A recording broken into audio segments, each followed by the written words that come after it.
NEET आनजादाव सानै उथ्रिसार जानो हादों। दिनै नोंथांमोना प्राइमारि साहित्य सभानिफ्राय बे न'खरनियावबो थांनानै बे फरायसाफोरखौ बरायदों। बेबायदि जाफुंसारनायाव मा फोरमायगोन? मानगोनां रादाबगिरि नोंथां, नैबे बेलासे समनि बयनिसिम गोजोननायखौ बावहरग्रोबाय। लोगोसे जों दिनै ओरैबायदि जोंनि गिबि खेब बोरिमाखा आनसलिकनि अर्थात बोरिमाखा गुदि बर' थुनलाइ आफाद लोगोसे बोरिमाखा दखरा एबसुनि बेनो जोंनि ओनसोलाव गिबि खेबाव निट आनजादाव उथ्रिजेननाय गिबि बिथांमोनानो। जों जोबोर गोजोननाय मोनदों। बे मोनसे जोंनि बोरिमाखा ओनसोलनि मोनसे जारिमिन जाना थागोन। निट आनजादाव उथ्रिनानै MBBS फरायनायनि बिनि गिबि खेब जागोन होननानै जोङो माने गौरब खालामनो हागोन। सानै फरायसा उथ्रिसार जानो हाबाय, बिथांमोननि गामि आरो मुंफोरा मा मामोन? जोंनि बे बोरिमाखा ओनसोलनिनो जोंनि ओनसोलनिनो 2 नं बाङालिपारा गामिनि नबजित बसुमतारी, लोगोसे बिफानि मुङा जाबाय रमेश बसुमतारी, बिमाया जाबाय सादुश्री बसुमतारी। बिथांमोननि गिबि फिसाज्ला।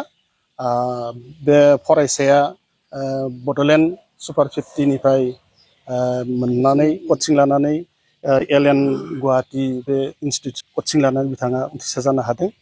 बिथाङा जोंनि नेसनेल लेभेलाव भारतनि मादावनो बिथाङा गासै मार्क मोननो हादोंमोन। बिथाङा 454, लोगोसे बिथाङा रेंकखौ मोनदों 2608 रेंकआव उथ्रिसार जानो हादों। नैथि फरायसाया जाबाय नै जोंनि दांगारमाखा गामिनिनो बिथाङा रिदेनस्रि बर', बिफानि मुङा जाबाय नितुल बर', बिमानि नामा जाबाय अनजुमा बर'। बिथांनिनो गिबि फिसाजो। थारैनो बिथांमोना बे आनजादाव उथ्रिसार जानो हानानै जोंनि बर' बिजोंजों फरायनानै बिथांमोना गौरब दिन्थिनो हादों। बिथाङाबो सुपार 50आव बड'फा सुपार 50आव माने कचिं लानानै LN इनस्टिटिउटआव गुवाहाटीयाव कचिं लानानै उथ्रिसार जानो हादों। बोरिमाखा दखरानि बेन्दोंआव सानै फरायसाया गिबि खेब निट आनजादाव उथ्रिसारनो हाबाय। दखरा आफादनि बिबानगिरि हिसाबै नोंथाङा मा फोरमायगोन?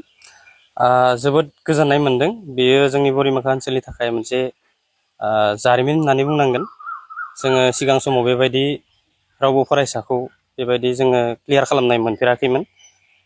दा जोङो बुंनांगोन, गोबाङानो सानो बर' मिडियामाव फरायनानै जों जेबो जानो हाया एबा गोजौ लेभेलसिम जेबो आगान हैनो हाया।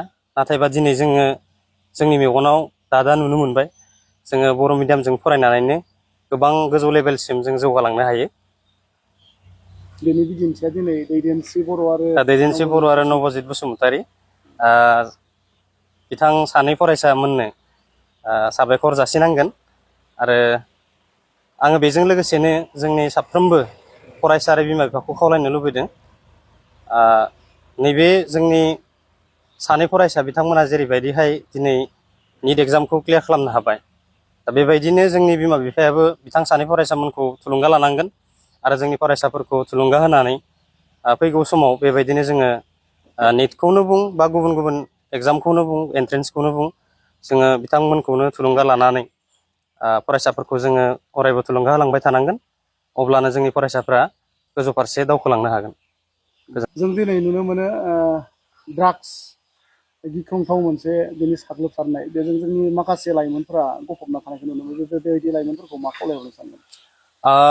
लाइमोनफोरखौ आं खावलायनो सानो, जोङो जायखिजाया निसा बेसादखौ माब्लाबाबो लानो नाङा। निसा बेसादजों जोंनि जि ब्रेननि सेल बेयो डेमेज जायो। आरो जोङो निसा बेसाद लाखांनायनि उनाव खेबसे जुदि सोरबा सुबुङा निसा लानानै माबा मोनसे खामानि मावबायब्ला, बेयो माने निसानि जि मोनसे देहायाव साग्लोबसारनाय, बेयो माब्लाबाबो मोजां खामानि मावनो सानोब्लाबो गोसोआवल' साननानै थागोन, खिन्थु बेयो मावफुंनो हानाय नङा, बेयो गोदोसोलांगोन। गोजोन्थों।